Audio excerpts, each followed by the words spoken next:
What's going on, everyone? It's your boy Eric Phillips, and welcome to another episode of the Meraki podcast. Today, I have the blessed opportunity to be chopping it up with not only a friend, but a brother, a companion, a confidant, and just all around a good brother, a good father. And I am blessed to have the opportunity to interview my friend David Harrell. So thank you, David, for joining us on this podcast, man. It's a pleasure. Yo, thank you, man. I appreciate you, even thinking of me to have me on here. This is cool. Yes, sir. You know, it's crazy because um, when I first initially was planning this podcast, um, I was thinking of people that I could interview, and I'm like, y'all got some real cool friends. Like, let's shine a light on them, and because when people see me, they're not only seeing a reflection of me, but they're seeing a reflection of the people I surround myself with and the people that I trust and I lock in with. So they need to see a part of who I am, and that's you, brother. So thank you again, bro. Yeah, absolutely. Absolutely. Let's chat, man. Tell us a little bit about David Harrell. Who is David Harrell? Man, David Harrell is a Christian man, a husband, a father, a barber, a friend, just trying to, I guess a guy just trying to make the most of this life that he's been given. You know what I mean? I've been blessed with a lot of things that I don't deserve, and I'm doing my best to make the most of those. So that's it. Yeah. So pretty much what this podcast is, what we'll be doing today is exactly what the name of the podcast is, which is Meraki. And just a little bit of background about what Meraki is. Meraki is doing whatever it is that you do, whether that's being a barber, being a motivational speaker, actor, uh, uh, a engineer, whatever it is that you do, doing that with passion and love. Yeah. So that's the whole concept behind this podcast, man. And as you being a barber, I'm sure that there's a lot of things that you're passionate about when it comes to that. A lot of things that you're passionate about when it comes to being a father and a husband. So we're going to just dive into that. So my first question to you is, what was the journey like in becoming a barber, man? Was that Dude. always your first goal? No, not at all. I mean, you and I both went to performing arts high school. I thought I was gonna, go to some performing arts college. I ended up going into the military. That fell through. I came out and was going to community college trying to get my degree. I wanted to be a teacher. I still enjoy like teaching whatever I'm kind of, like you talk about passion, like whatever I'm kind of passionate about, I enjoy giving that information to others. So I think that's what a teacher is. But even that fell through.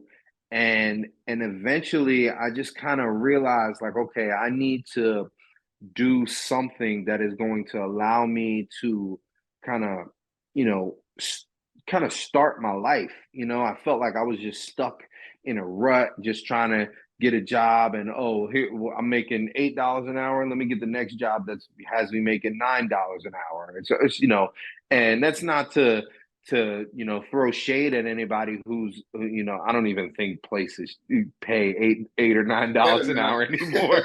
No, not anymore. But I needed something to make me feel like I was doing something in with my life instead of just kind of wasting it away. And I had always been into cutting hair. My dad used to cut my hair when I was a kid, and he would never give me the haircut that I wanted. My dad, you know how right here it's supposed to be like the curve right here. We call it a C cup. Barbers, we call it a C cup right here. My dad would just box it off. And I hated that, man. I'm surgical with this thing, Jay. Yo, my dad, I had 90 degrees all like it was terrible. So and then my uncle used to cut me, my brother, and like all of my cousins. He used to cut our hair, and his trimmers the way trimmers work, the blade, you have a still blade that has like spaces in between, and then you have a cutting blade and it runs like this, and the hair feeds through and it cuts, right? Mm-hmm. The cutting blade is the actual sharp one. My uncle's trimmers were chipped right here. So imagine the cutting blade like this is just free, all on your skin. I had tattoos, a tattooed hairline all around my head. Um, so yeah, so that had me kind of like I had been around clippers, you know, and eventually like my when I was in like high school, my beard started to come in. So my when I was like 15, my dad bought me a pair of trimmers, a pair of Andis T outliners. Probably if you ask any barber about Andis T outliners, those are like probably top five best trimmers ever made, Yeah. right? And Yeah. they're corded. You plug them up and stuff. Now everything's cordless. But my dad got me that, and I used to clean myself up in the mirror all the time. I remember. I mean, you remember there was a time when I was doing it in school.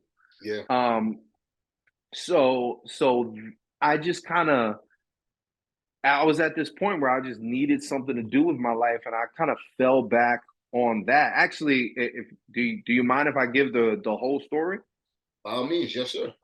So I got kicked out of my mom's house. Her and I were butting heads, and I got kicked out of my mom's house. And I was going to, I went to live with my grandparents. I was living in their basement, and I was not making a lot of money at the time. Um, like I was, it was bad.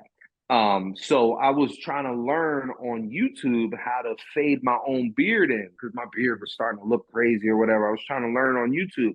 And you know how the YouTube algorithm works. You look up one thing and it'll suggest you something else that's related to it and suggest you something else and then something else. And eventually I found like barber tutorials, barbers recording themselves cutting hair and explaining what they're doing.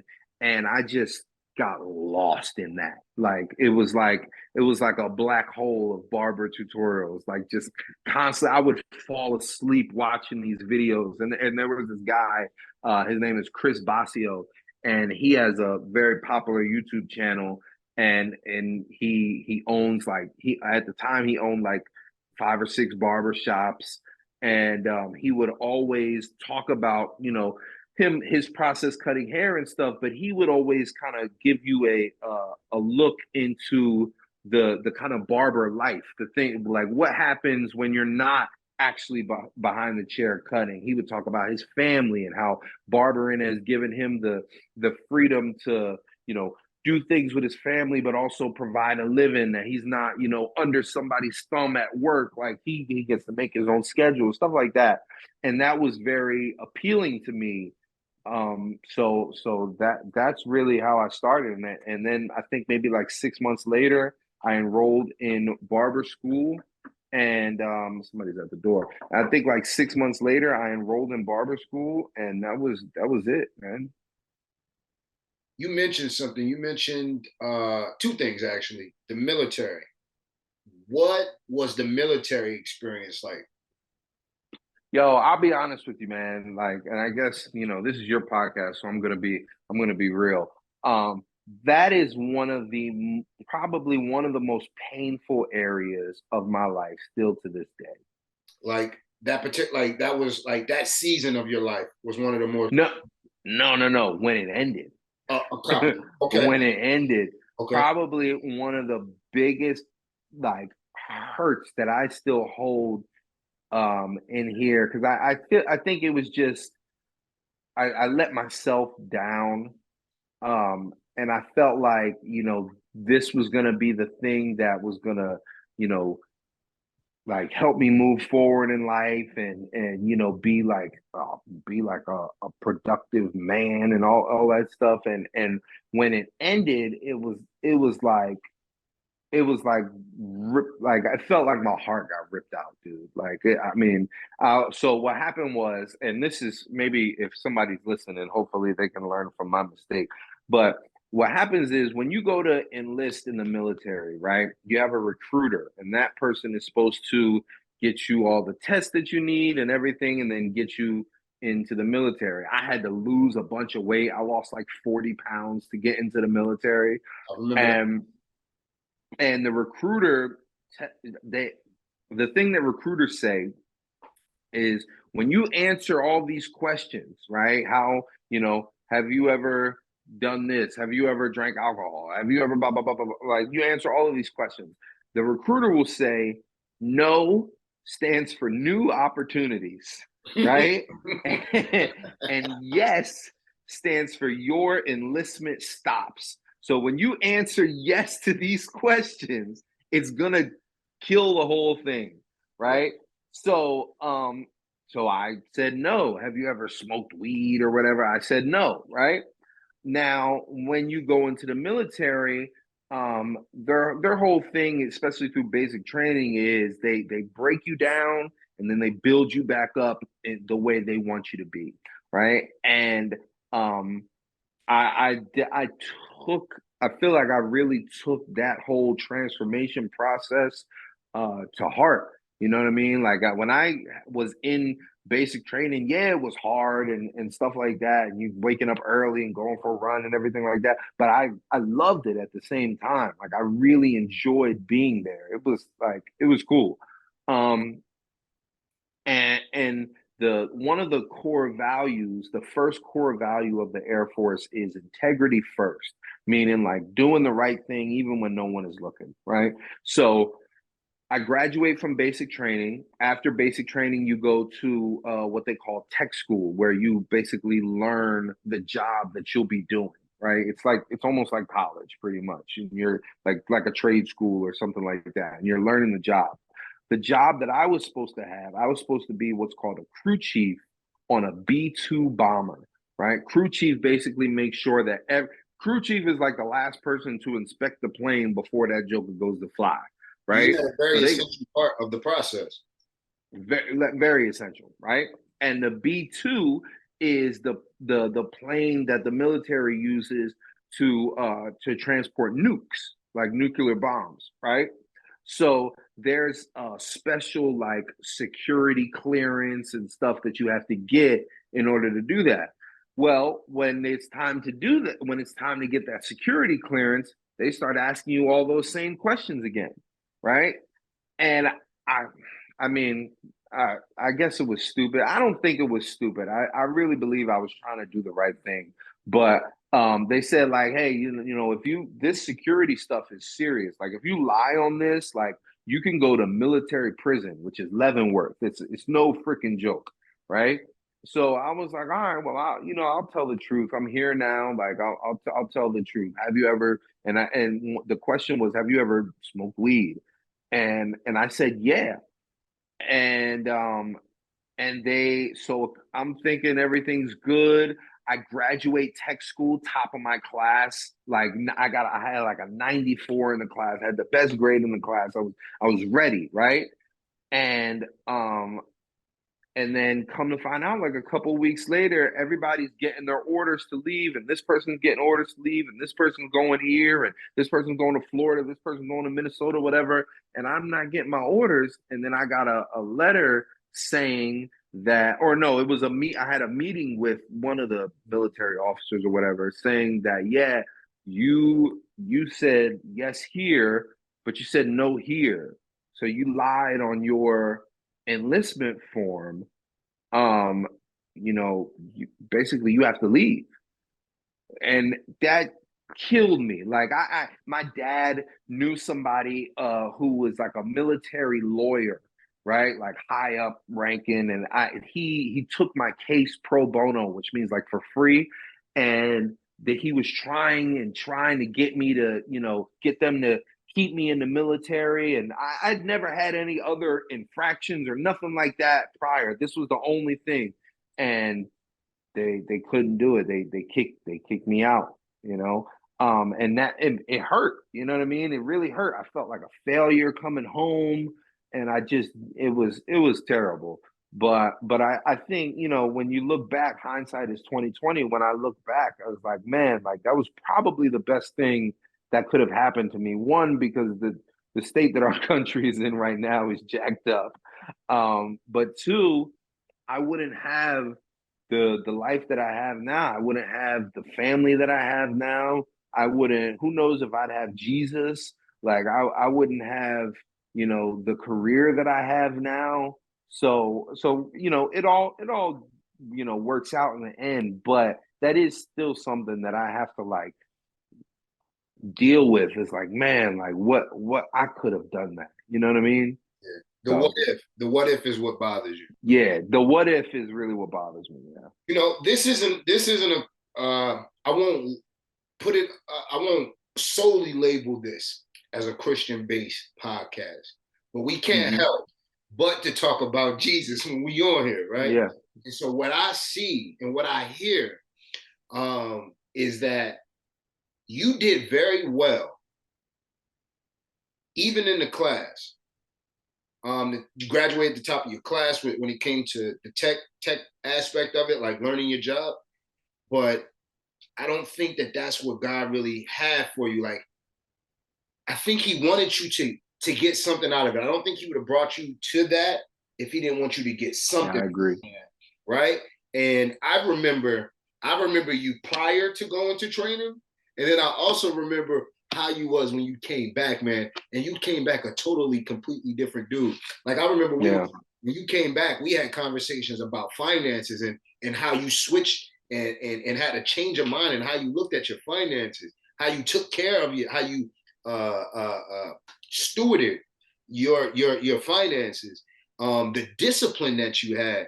You lost weight. It was all of those things He wanted you to have, but then He also wanted you to have some sort of discipline.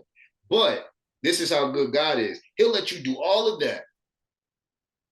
Mm. He'll let you graduate at the top of your class, be very successful, and then He'll get you to the last moment, and He's like, "That's enough, son. That's all I needed you to Mm. say. Time for you to go." Because that was the Holy Spirit That's that told you, crazy. be honest on the test. Be honest this time. That was the Holy Spirit. Yeah. That was the Holy Yeah. Spirit. Amen. And the Holy Spirit was telling you to do what you were supposed to do, that integrity part, but that was your savior. That was the blessing, Amen. the curse, right? And so I'm just so glad that you had that That's opportunity. crazy. I'm so glad that you had that opportunity because I'm sure that there are certain aspects that still pour over and leak over into your real life right now that Oh has yeah. benefited you. You know what I'm saying? So Definitely. Yeah. I didn't go through the process. So I don't have that same attachment that you have to it. But I can understand because I think with my last employment, um, very good at what I did. You know what I'm saying? It wasn't a hard job. But I was comfortable. Um, I was beginning to settle, Mm. and God was like, "No, son." Like, and here's the thing. Here's the thing. For me getting my job to when I was asked to resign, quote unquote, fired, um, I got my place. I got my apartment where I'm at now, and Yeah. I was able to do certain things like align my finances to a certain extent. And I was also to build connections with the youth that I was surrounded by, right? So all of those things I think was to my benefit. But God was like, all right, that's enough. Yeah. That's that's it, son. Your position here, your job here is done. So it's time for you to move. Yeah. And sometimes if you won't do it, sometimes He has to do it for you. And so I'm just so glad that you were able to go through that and come out on the positive side of that, man. God Yeah. is good, bro. God is good. No, that's so true. I'm thinking right now about two examples that I can think of from from the Bible that are like similar, right? So Moses, right? Moses grew up in Pharaoh's palace, Yeah, right? yeah, Prince of the Egypt, the doggone Prince of Egypt, right? And and then eventually he kills the guy, he goes into the desert, God finds him and then tells him to go back and free the slaves. Who better to go back and talk to Pharaoh, the king of Egypt, than the prince that was in his palace? yes, yes. You know what I mean? No regular Hebrew could have gone to Pharaoh to go talk to Pharaoh and get him to let the people go.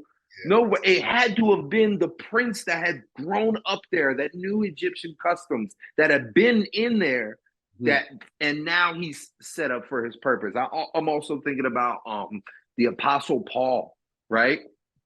So Paul, after while Jesus is doing his thing, then Jesus dies, he rises from the dead, right?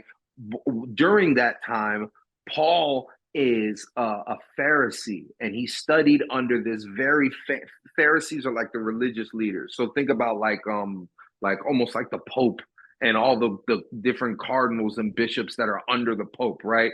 Kind of like that.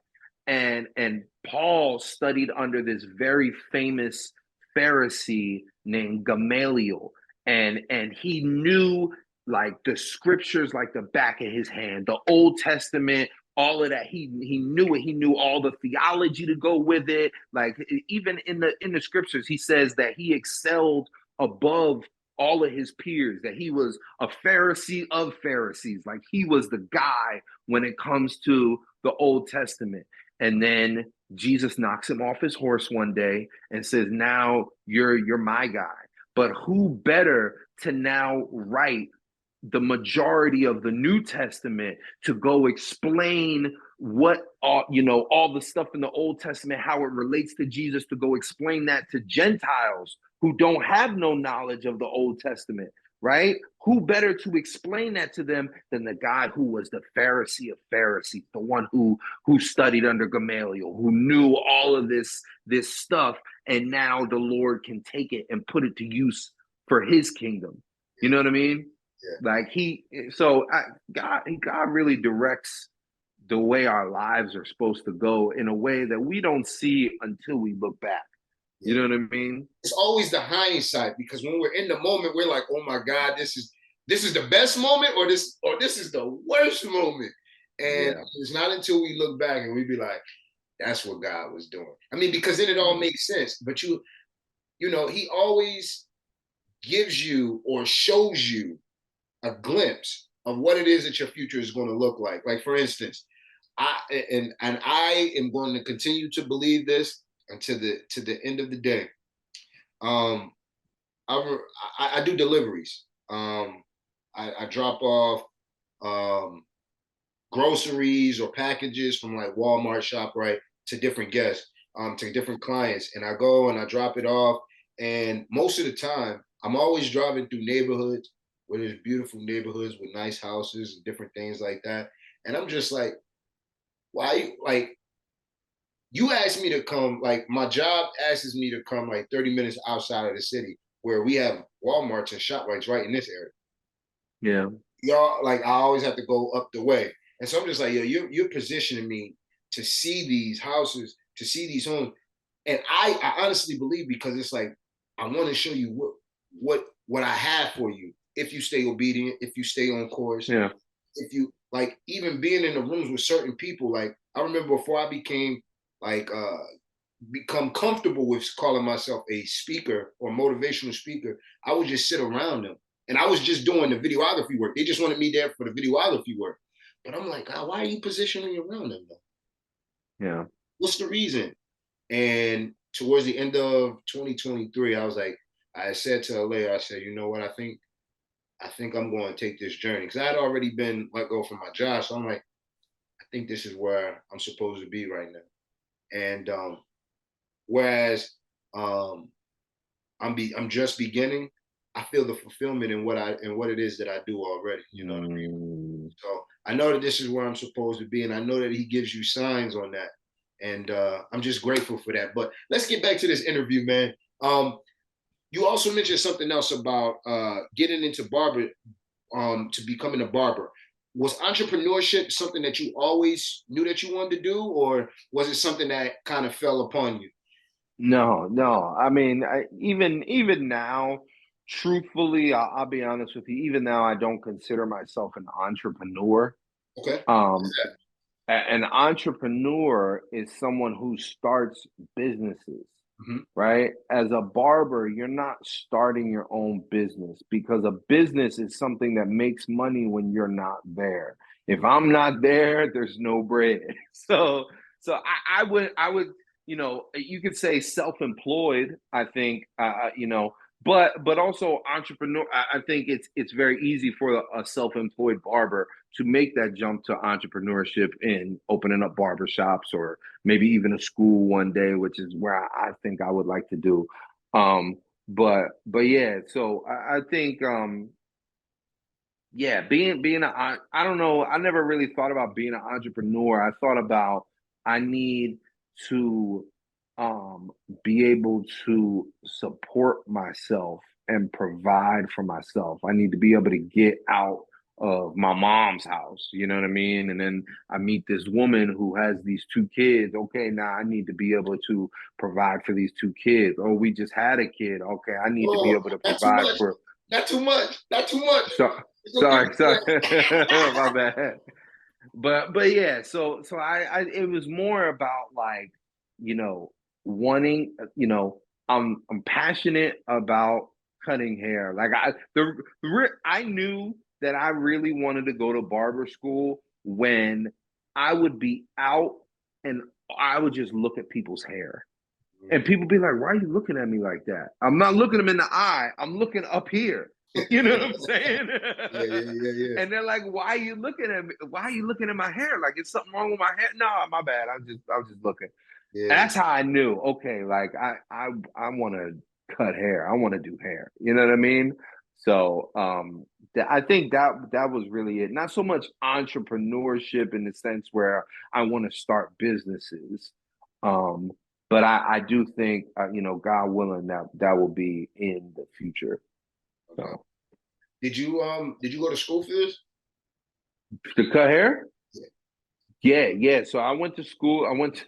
So there's two hair schools in Atlantic County. Well, I guess there's three. So if you go to Votech, is it still called Votech? I What's think it called? it might be ACIT now though. ACIT, yeah. So if you go to ACIT, from freshman to senior, you can graduate with your barber's license. They have that program. And my mom told me when I was in eighth grade, she was like, why don't you go to ACIT and get your barber's license? I was like, Mom, barbers don't make no money. I don't want to be no barber. Dummy, dummy. So, because you Well, can you go hadn't get seen your, nobody. You hadn't been exposed to what the and barber that's was. and that's the thing. I hadn't been exposed. So, but when it came time for me to go to barber school, there was two schools in the county. One was Shore Beauty School. The other one was Jolie Health and Beauty Academy. I went to Shore, and I knew technically that Shore was like the better school, but their hours didn't work with mine. Like I had a full-time job at like some furniture store at the time, and their hours didn't work with mine. But Jolie, their hours did. So what I did was I would, work my job during the day, and then from 6 to 10, Monday through Thursday was, barber school, right? So it was supposed to only be 18 months, and I ended up doing like 22 months. But that's because so you do your it's supposed to be 1,200 hours. Once you get to 600 hours, you're able to actually work in a barbershop or a salon under someone who is licensed to cut, right? So I started in May. I started in May, trying to, in school to get my barber's license. And in November, I hit 600 hours. And I just called my barber, the guy who had been cutting my hair, and was like, hey, can I learn from you? And he was like, learn? He was like, you can come get a job. You can work. I got a chair for you. I don't know about learn. And I was See you like, out there. okay, I'll take it. I'll take it. Yeah. So yeah, so I started in November, and then by the time I was only doing 2 days a week, so I was rocking 7 days. The furniture store. My days off from the furniture store were like Tuesday and Wednesday. Those were the days I went to the barber shop, and then I was still going to school Monday through Thursday at night. So I was going 7 days a week, pretty Yeah. much. Um, What time would you leave the house usually on a normal day? What, in the morning? Yeah, In the morning, the store opened up at like 9:30, so I would probably leave the house at like 9. I'd get up at 8. yeah. Um, and then go, go to the furniture store, work there, and then go to, school. And then on that Tuesday and Wednesday that I was off, I was in a barber shop. Barbershop opened at 8, so I was there from like 8 to like 5:30, and then I would shoot over to the school. And it just so happened. So I started at the barber shop in November. I'm still in school and at the furniture spot. That April, yeah, I think, yeah, it was like April or May. That April or May, the furniture store closed down. They shut the company down. Every single store got shut down, right? So Right. I had already been working like 2 days a week in the barber shop. So I was like, all right, well, this it's time now. So that was when I started full time in in the shop. Another one of those moments, God, like, yo, Yeah, yeah, you're just kind not of you're not gonna leave. crazy. It's so crazy. But then what where I messed up was is that, like, so like during the summer it gets a little busier, like the kids are out of school, people are coming to get haircuts, it's hot and stuff.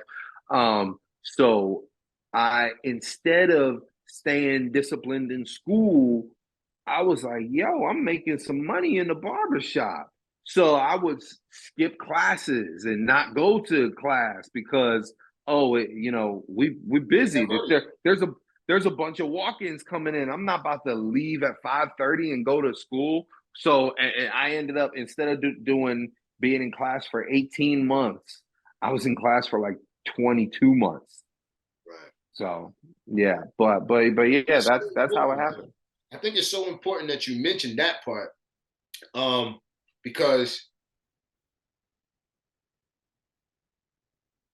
the discipline in regards to going to class, you got distracted by the flow.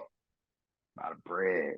That Yeah, bread distracted by me. that flow, and it's like where you are getting the experience that you need, but you're not getting the schooling that's going to give you the paper. And so you Right. put that aside to actually do the work. But for you to really do the work, you got to go to class, Yeah. right? And so I think that that's so good because sometimes the very thing that is supposed to be beneficial to us can sometimes be the same thing that is distracting us. Yeah. And if we don't have the discipline and the obedience to be able to do both, sometimes then we prolong our process. But Yep. nonetheless, it's still a good lesson because you you were able to learn. So there was a benefit from it. Um, so okay, so you go and you do the 22 months. What do you leave the Make it sound like a school bid. with? That's crazy. Huh? I said you make it sound like a bid. 22 months. I was down for 22 months. You did 22, right? I mean, but it is a certain like attachment to that because you gotta keep going if that's what you want to do. Yeah. What did Yeah. you leave the school with? What kind of certificate did you leave the school with? So I left the school with my cosmetology license. So I was licensed. I did 1,200 hours. I was licensed technically to do like hair, skin, and nails in Mm-hmm. the state of New Jersey. Mm-hmm. So there's two different licenses that New Jersey has. They have a cosmetology license and a barber's license. Right. Barber license the barber license takes 900 hours. The Cosmo license takes 1,200 hours. But barbering is just that. It's just hair, right? You can't do chemical services. You can't do perms or whatever like that. With the Cosmo license, you can do all of it: hair, skin, nails, chemical treatments, all of that. And what they told me, I don't know if it's changed since then, but what they told me is, in order to open a in order not just to open a barbershop, any Joe Schmo off the street with no license can open a barbershop, right? But you need someone with a cosmetology license to manage the shop. They have to be, technically, if the state was watching you, right? They have to be in there every day managing the shop, right? And then the barber's in there, they can have their barber license or whatever, but you have to have somebody with a Cosmo license. So my thought was, well, let me get a Cosmo license so that maybe I can manage somebody's shop. Or when it's time for me to open my own shop, I don't gotta get nobody to manage it. I got the license, you Yeah. know? So I don't know if that rule has changed since then, since 2017. God, that was a long time ago. I know, man. It Man, flew. that was 7 years ago. That's crazy. Yeah, I don't know if that rule has changed since then, but that was the rule. So that's why I went and got a Cosmo license instead of a barber license. So it was intentional. You were making that move for the future. Yeah, definitely. And what it worked out because I mean, I moved to Florida and their license and their Cosmo license down here and the one in Jersey were the same hours. So I didn't have to like go do any extra school down here or anything like that. It was just a transfer of the paperwork and boom, that was it. Do you remember who your first client was as a barber?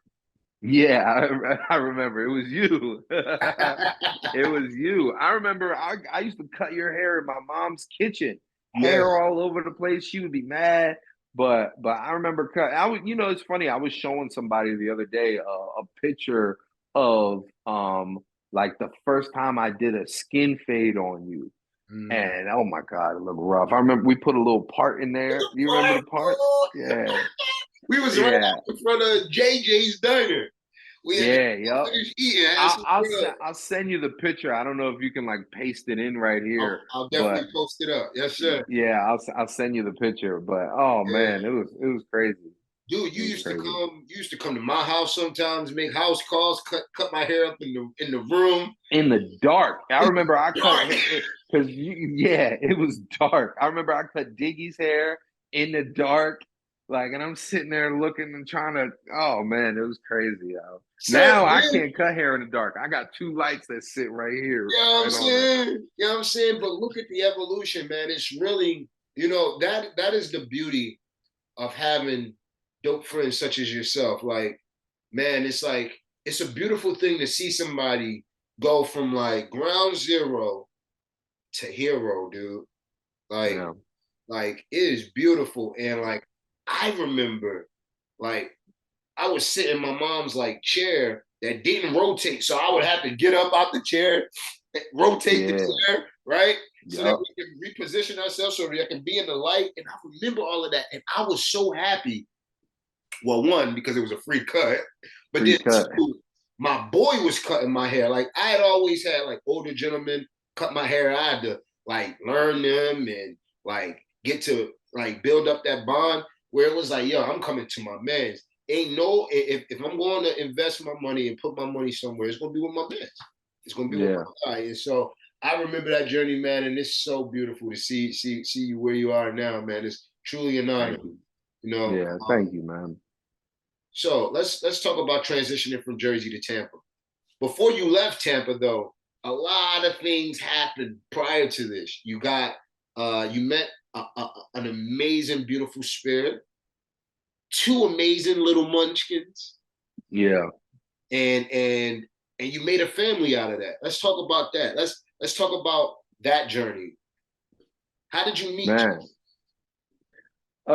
So Jess and I met before we actually met, if that makes sense. So at that furniture store that I was working at, right before they closed down, um, she came in to buy some furniture. She was with her boyfriend at the time's his mom. The two of them came in and and she was like looking for furniture because she had just moved with her kids up from Florida. And and yeah, she was trying to get some type of discount, and I was like, nah, we don't got no discounts. Like, because they was, I don't know what it was. They were closing the store down, and they were not trying to give no discounts. It was crazy. Um, so I need every so penny I'm gonna get. yeah, and you got to ask her today. I was probably a terrible salesman, but yeah. So we met, and I didn't really think nothing of it, right? I remember thinking that she was pretty, but I never really thought anything of it. And then I started going to church. I had just like maybe a couple months before. Actually, I know the date. It was January 26th, 2018. It was a Friday, the day that I, truly like surrendered my life to Jesus. And I had started going to church, and they had this like new like a homecoming or new members class or something where you kind of learn about the church and learn about the pastors and stuff like that, right? So I'm there, and this we're all, there's a maybe like six or seven of us all sitting at a table, and this woman is across from me, and people start talking about like, oh, what do you do, da, da, da, da. And I say, I'm a barber, and she said, oh, my son needs a haircut. Hmm. And I gave her Was she shooting her my shot? I think so, yeah. I think she would tell you, yeah. But she didn't know that I'm 6 years younger than her, though. That's the crazy thing. So I was like 22, she was 28, Okay. which is insane. But so she told me her son needed a haircut. I gave her like my info, and then she came to the barber shop. He got his cut, and then I had her on Instagram after that. So I think I like said something slick to her, like we were talking about Jurassic Park had just come out, and we was like, I was like, well, do you want to go? And she was like, yeah. So we went to the movie. We went on a date. We did a couple dates after that. Anyway, long story short, we met in church. So I would tell anybody who's listening to this podcast, if you're trying to find you a good wife or a good husband, go to the church. You got to, and it sounds funny, but like, you need to find somebody whose values match yours. All that, oh, she's the one, or oh, he's the one, or oh, we got so much in common. Nah, me and my wife don't have that much in common. You know what I mean? But we do share values. She loves Jesus. I love Jesus. We do our best to listen to what he says. That's why we're still married. You Mm, know what I mean? so good. So That's why, because we share those values. You don't need to both like basketball. Like, yeah, yeah, if you do, cool. But like, you need to value the same thing. Y'all both need to have the same morals, you yeah. know?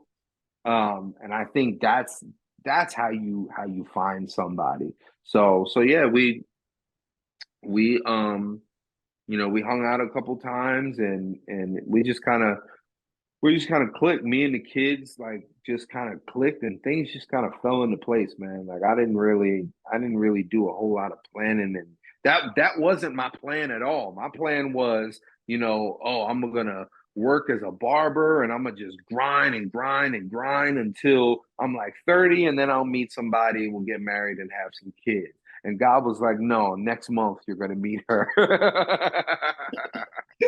You Hey, know but what I'm saying? it's crazy though. But you had to align yourself so that he can align you in the right space. Yeah, if You I had to be in wasn't in, alignment with go him. ahead. I'm Yep. sorry. No, I'm not even. I can go along with it. I'm not going.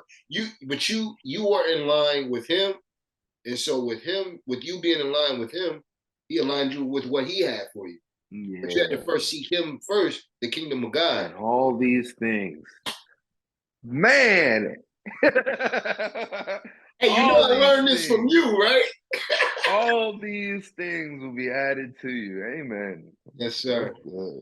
Yes, sir. That's So freaking good. it's beautiful. So all right, so let's keep talking. All right, so you guys meet, you're dating. How long did you guys date before you popped the question to We dated, so we started dating in June. I proposed the following August, and then the following July, we got married. Wow, June, July, August.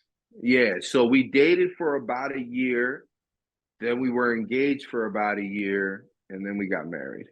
That's beautiful. So, although I mean, like it seems some people be like, yo, that's fat. Like I know people who've been with their significant other for like 6 years and they haven't proposed, and I'm like, bro, what you waiting for? Somebody gonna come and snatch that thing If up. you don't know by now, dog, you just ain't getting it. Yeah, that's it. Exactly. So, but yeah, also I think I because she had children, right? I kind of had the thought, and I think me and you had talked about this too. I just realized like, okay, I can't really play with this like I used to play around with other chicks. You know what I mean? Like if I'm gonna date this person, right? Because we do share the same values and the same morals and stuff like that. I like I can't be, one leg in, one leg out, so to speak. You know what I mean? Um, so it was like, man, like I need to, if I'm gonna be with her, I need to like really make this thing official and show these kids like this is how you do it. You don't just be sitting there, running around like sleeping all over the place, and like you marry somebody, you commit. You know what I mean? Like you make the commitment and say, "I want to be with you." You know.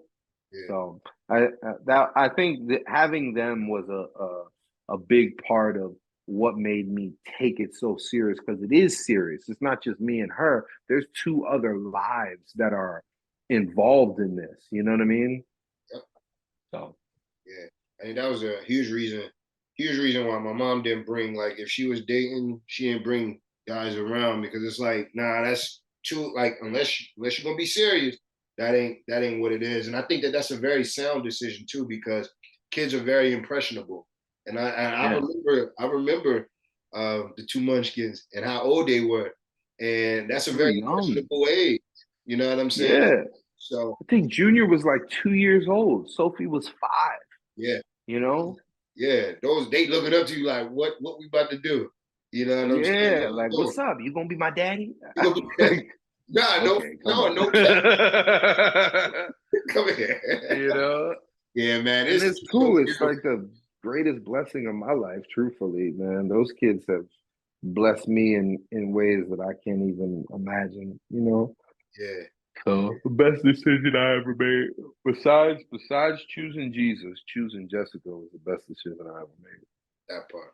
That part. So talk a little bit about that, man. What has fatherhood and husbandhood been like, man? Like how have you changed from then to now? Or what are some of the mental changes that you made in regards to how you're going to take care of this family?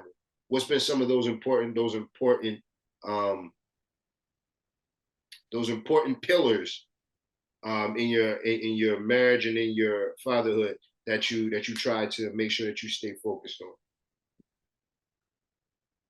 I mean, if I'm just going off like the top of my head, I think commitment is very important, you know, and like committing is a decision that you make. Yeah, You know, I remember like one of the first times Jess and I actually had like a long conversation about like relationships and stuff like that. Um, we talked about how love is not a feeling. People say, "Oh, I'm in love," or "Oh, I'm in love with you," or "I'm falling in love," or whatever like that. It's just this feeling that you get, right? I feel in love with you, right? But that's really not love, right? Love is a choice, yeah, right? And it's the actions that come out of that choice, right? So if you choose to love somebody, you love that person, regardless. I mean, yeah, there are boundaries, but like within those boundaries, you don't want not you don't want to just be letting nobody cheat on you and that crazy or whatever. But within those boundaries, like even when she's getting on my nerves or whatever like that, I still chose to love her.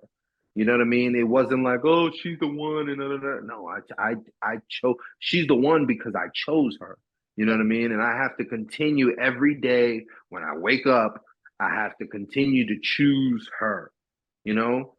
Otherwise, it's like it's I don't know. I don't it's like that whole I feel in love with you, like love as a feeling, I think is worthless. Yeah. Like it to me is so worthless because you get that the first, month, maybe 2 months that you're with the person, and then that mess goes away. Now what's left? What's left is your commitment. Are you really down? You know what I mean? When things aren't going your way, are you really here? Are you really locked in? So I think commitment is very important. I think patience is a big one, especially for me, something that I still don't even have all the way. Like just being patient with another person and their emotions. You know what I mean? Like she doesn't need to be all happy and oh hello honey, I made you dinner and blah blah blah blah blah. She don't if she's not like that, I still have to have the patience to be like, okay, well, like, like just because you're not acting the way I want you to act doesn't mean that this whole thing is going up in flames or whatever. And we have kids. Like when the kids aren't doing the things that they're supposed to do, like just be patient, like relax, like like it has forced me. My family truly is like a anchor that keeps me on the ground because me, I can be like a hothead and stuff like that, and they keep me kind of like locked in. You know what I mean? They keep me like they keep me down to earth. You know what I mean? Yeah. So so yeah, I think commitment, patience, um, what else? I mean, that's all I can think of for right now. I'm sure there's definitely more, but I like the feelings, man. That feeling. I was listening to ET, and he was talking about how when it was Jesus' time to be sacrificed, um, mm, Jesus said to God, "I don't feel like this. yeah, I don't feel like doing this. Is there any other thing we could do? yeah. Is Is there there anything else? is there Please, anything else? I just don't feel like doing anything. this. Like, I don't want to do it. but that wasn't his assignment. His assignment wasn't to fill. His assignment and mission was to do, Yeah, regardless of how he felt, yeah, regardless of knowing that Judas was going to turn on him. yeah. Not my will, but yours be done. Your will be done. Yeah, And so it's bigger, and because you're making that covenant to God, it's like God, I don't feel like being nice to her today. I don't feel like being nice to him today. I don't feel like talking. yeah, But my commitment, not my will, but your will be done. To yeah, save this, to make sure that it stays up, to make sure that we can be successful in this marriage. I have to. That is that's the goal. And I think that that's so good because a lot of the times we get into our feelings like and we lose because of our feelings, not because of fact. yeah. We lose Yo, because your feelings will mess you up. Your feelings, one night of feelings can ruin your whole life, bro. One night of feelings can ruin your whole life. I feel me and my wife is fighting, so I feel like I don't want to deal with this chick no more. So I'm gonna go cheat on her or something like that, or some dude pissed me off and I got road rage. I feel angry, so I'm gonna go beat this joker up. Now I'm locked up and I got an assault charge.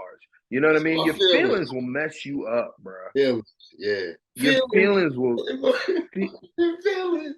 they can ruin your whole life. What do you know? What do you What's know? the truth? Forget what you feel, right? What do you know? I think what you know is way more important than what you feel or how you feel. Yeah, you should pay attention to your feelings because they're indicators of something that's going wrong, and that stuff's important, right? So if you feel anxiety, then there might be something that's bothering you that you need to work on or whatever. If you feel angry, then there's something you need to address. But that pales in comparison to what you know. What I know is that I got a wife and kids at home and I need to make sure I'm doing right by them. What I know is that I can't go snap on this dude that cut me off because if I end up in jail, then I'm gonna, not make it to work tomorrow or whatever. You know what I'm saying? So what you know is way more important than what you feel. We're getting ready to wind this up, bro. But I wanted to touch on this because this is very important. Um, through all that what we heard today, the amazing journey that you've been through the highs and the lows. One thing that I know is true is that we deal with mental wellness. Mm-hmm. And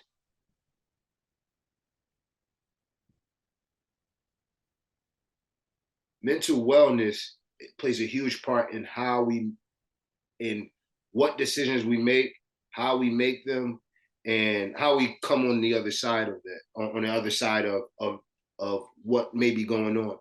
Talk to me a little bit about your mental wellness in these processes. Like, was there ever a moment where like you felt depressed? Was there ever a moment where like you were like unsure of where you stood? Um, and if so, how did you deal with and how did you get back on the other side of um, mental wellness? Yeah, so I think there's definitely been moments where not even moments, like I would say seasons where, I didn't feel maybe there goes that word feeling again. I didn't feel like all the way like I don't know. I don't even know the word like secure or whatever. Like when I got out of the military, extremely depressed. Extreme. You can ask my mother. Like extremely depressed. Um, bef- you know, before when I got kicked out of the house, right? My grandpa had died the exact same morning, um, and I got kicked out of the house, extremely depressed. Um, you know, even like, dude, like even I mean, I'll keep it real with you. Even like when things go on like in my marriage, you know what I mean? When me and my wife are fighting or whatever it is, like it can kind of, you know, it's just feelings. They kind of just take you down like this. You know what I mean? One thing happens and you go down. One thing happens, you go down, and you just kind of stay there almost. So there definitely have been times where I felt like that. I think for me, and this goes back to what I was just saying. I'm holding on to what I know in spite of how I feel. And what I know is that 2,000 years ago, a man named Jesus bled and died on the cross for me. And I know what that means. It means that my soul is secure in him. It means that the things he said, that I will never leave you nor forsake you, that like trusting in the Lord and not leaning on my own understandings. You know what I mean? Like it means that those things are true, right? So if I know that, even though I feel like I'm just going spiraling down, right? I know this. So I have hope. And that hope gets me to the next moment, gets me to the next day, to the next week, to the next month. You know what I mean? Because I like it's a historical fact. You can look it up. Jesus died on the cross. Now, whatever you believe happened after that is fine. I believe he rose from the dead, and I know what that means for me. I know that I like if he existed before what the Bible says, if he existed before the world was was ever made, right? and then he dies and he rises from the dead. So he can't die again, which means Jesus is truly the Alpha and the Omega. He's the beginning and he's the end, right? Then that hope that I have is eternal. It's a never-ending hope. So I can always pull on that. I can always draw from that when I need to. You know what I mean? If I have to yell and scream at God or whatever, I know that I can do that because I know what he did for me. If he loved me enough to die for me, he can handle what I'm going through right now, or he can handle me being pissed and yelling up at the sky. What is wrong with you? Why did you do? You know what I mean? He can handle that. Yeah. So for me, it truly all boils down to what, not just not just, oh, like, well, the Bible says this, or I believe that God is like this or whatever. No, this happened in actual history, Yeah. right? This actually happened, and it is for me. So that's what I'm holding on to. Yeah. And that's what keeps your mental, that's what puts you back on track of mental wellness. Absolutely, man. Like, even, it's tough because I think it's hard for me to speak from a place where I'm still kind of going through it. You know Okay. what I mean? Like, I'm not like the mental health expert, or I'm not like, you know what I mean? Yeah. But there is a peace that passes all understanding, and I know where to get it from. Yeah. You know, I Yeah. know where to get it from the Prince of Peace. So if I am struggling, like, that's what I lean on. You know what I mean? That's what I lean on, and eventually things get better. You know Yeah. what I mean? Like the other day, me and my lady were, bickering about something, right?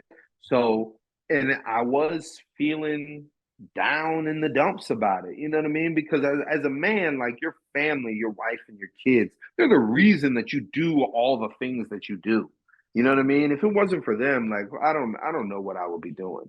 You know what I'm saying? So when things aren't right, it kind of brings me down. But when I'm able to hold on to that hope, things eventually get better. We went out last night. We went on a date, had a beautiful night. It was fun. We've been laughing and joking ever since, right? And then guess what? A week or 2 weeks or a month from now, we're going to butt heads again, and I'm still going to hold on to that hope, and then things will get better. You know what I mean? But that's just, the hope is the thing that's solid. It don't move, and that's what you need. If you don't have that, I don't know. In this crazy world, I don't know what you're doing. Yeah. Yeah. Because So, it's so easy to get attached on to so many other things that aren't necessarily beneficial. Things that we mm-hmm. use to kind of cope or suppress our feelings to kind of like get ourselves back on kilter. Um, I know I used to use alcohol sometimes to like Mm, back when I was feeling down. You know what I'm saying? Like that was yeah, my go-to. You know what I'm saying? But that was a temporary fix where God is a forever thing. yeah. Alpha and Omega, the beginning and the end. You know what I mean? So uh whereas I haven't fully figured it all out, I have taken steps, and so have you. I know that you've taken steps in regards to repairing and healing some of those traumas that you may have experienced in your life. And you know, the best part about it is that you've taken the steps. Some people Yeah. don't, and they stay there. So for you to be able to take those steps and to know that you have something that you can lean on and lean into, you're better off than a lot of people. Mm. Thanks, man. No doubt, no doubt. I love you, bro. So we're gonna finish up this interview with rapid questions. So this part, you only get 3 seconds Okay. to answer. All right. So, Okay. so be locked in. You don't gotta think too deep into whatever the first thing come to your mind. All right. Okay. You ready? Yeah. All right. And go. Favorite movie? Training day. Favorite cologne? Old Spice deodorant. I don't use cologne. Favorite dish? like food? Oh, my wife's empanadas. Oh, ooh, yes. I Yeah, found. my they, wife's empanadas. they top notch. Cheesecake Factory or Red Lobster? Cheesecake. Ooh, Yeah, 500K or Dinner with Hove? 500. 500. Faith or fear? Faith. Cowboys or Eagles? Come on, man. Don't ask me no stupid stuff. Eagles, Eagles. Let's go. I wish I had my hoodie on. Come on, man. James St. Patrick or Tommy Egan? I don't know who those people are. All right, so I'll let that I go. don't know who that is. What's your favorite hobby? Um, oh man, I don't have a hobby. I like talking to people about Jesus. That is my favorite thing to do. Oh, no. Anita Baker or Shaka Khan? Anita Baker. Anita Baker. All right, man. Well, Those listen. are good. I like those. Those are Yeah. really good. Who's the Tommy Oh, Patrick James guy? St. Patrick, that's Ghost from Power. Oh, okay. And Tommy's the white guy, right? Tommy is his boy, yeah. Okay, got you. All good. Hey, Okay. man, well, I thank you for joining me for an episode, man. It's a pleasure, and I hope that you'll come back again. Yeah, this was really cool. I enjoyed this. We talked all the time, but having like the kind of structure and just letting me, diary of the mouth was cool. Yeah, So, I mean, well, you're very again, the people that I surround myself with, man, they're very intellectual. They're ahead of their thinking, and they're kings and queens, man. So it's always a pleasure being able to sit in front of another king. You know what I'm saying? So, word. Thank you, my man. thank you, brother. For you guys, for my family, my audience, thank you again for joining us. Make sure that you join us next week, and make sure to subscribe and to share with someone else. And as always, peace over everything. Be blessed. I love you.